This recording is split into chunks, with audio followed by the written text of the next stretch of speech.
I would say that the liberal arts can be described and justified in a number of different ways.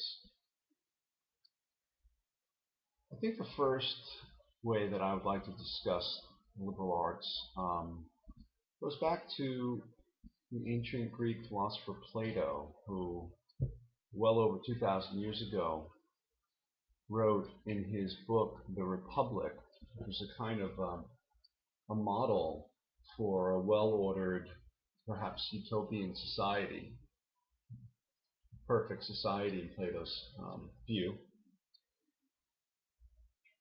If we don't have, a model of a perfect society, we can't know which direction to move toward when we want to change our current society. So in Plato's Republic, Plato describes the ideal citizen and the ideal government, the ideal leader of an ideal society. And the preparation and cultivation of the kinds of individuals who would make up an ideal society is through ideal education. And in Plato's writings on education in the Republic, he pretty much sets forth the curriculum for what now is the liberal arts. So a well-ordered individual, model citizen, um,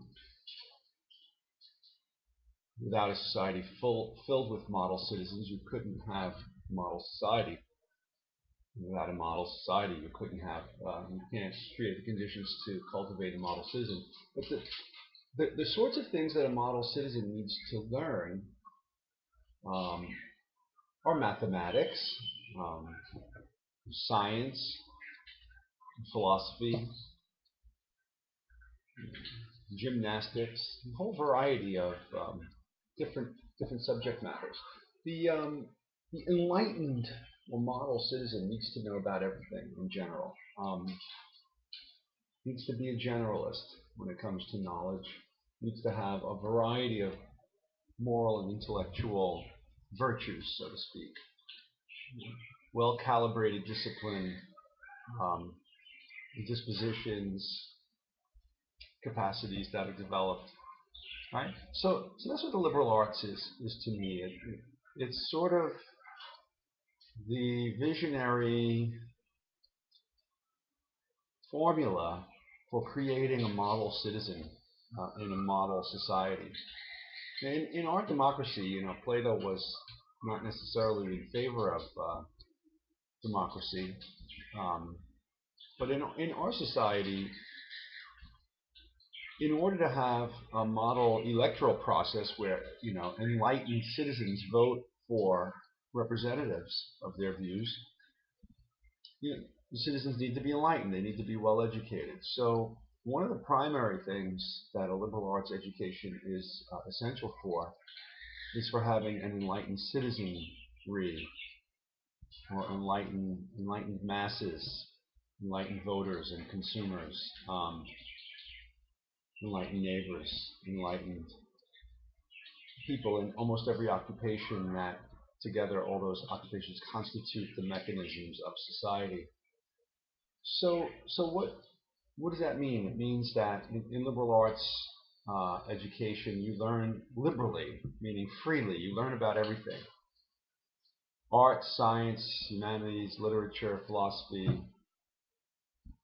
business, politics, law, history, anthropology, sociology, psychology. You learn a little bit about everything, and enough to make you well-informed, critical thinker,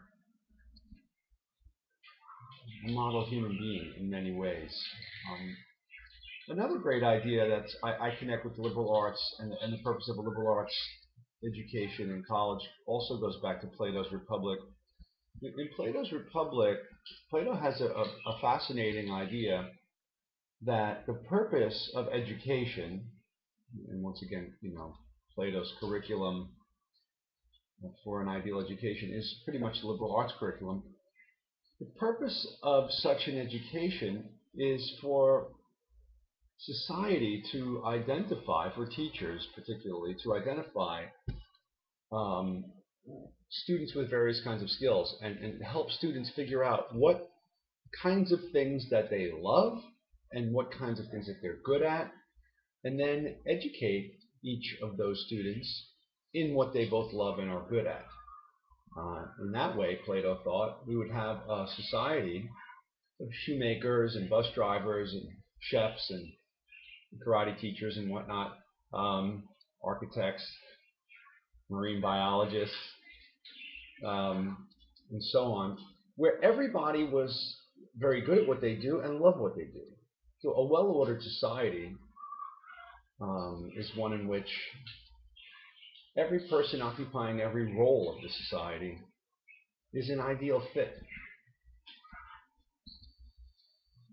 Take that idea with you as you explore liberal arts education.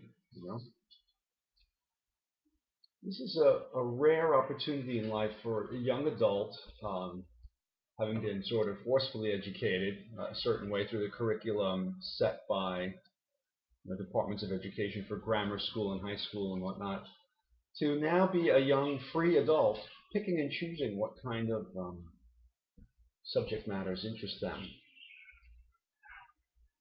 exploring knowledge and careers to find out what you love and what you're good at, and find your place in society, wherever that place is. That to me is the primary, my primary understanding of the function and the justification of liberal arts, to produce a society in which everybody knows, discovers, knows, and cultivates what they love and what they're good at, and then brings the best of that to the society, and is an ideally informed citizen, consumer, voter, neighbor, and person in every role that society enables them to occupy. So that's the primary sort of explanation, I suppose, of what the liberal arts is all about. Yeah, and I hope that as a student who's a liberal arts major or considering a major in liberal arts, that you keep that perspective and worry more about those big purposes of liberal arts rather than whether or not, oh, if I take this class, I won't graduate in 4 semesters or that sort of thing. It's much more important to spend more time in college, spend an extra year even, um, and make sure you get out of it what you're supposed to get out of it, which is this kind of ideal training for life and for being a well-informed citizen and member of our society. Okay. Thank you for watching this liberal arts video.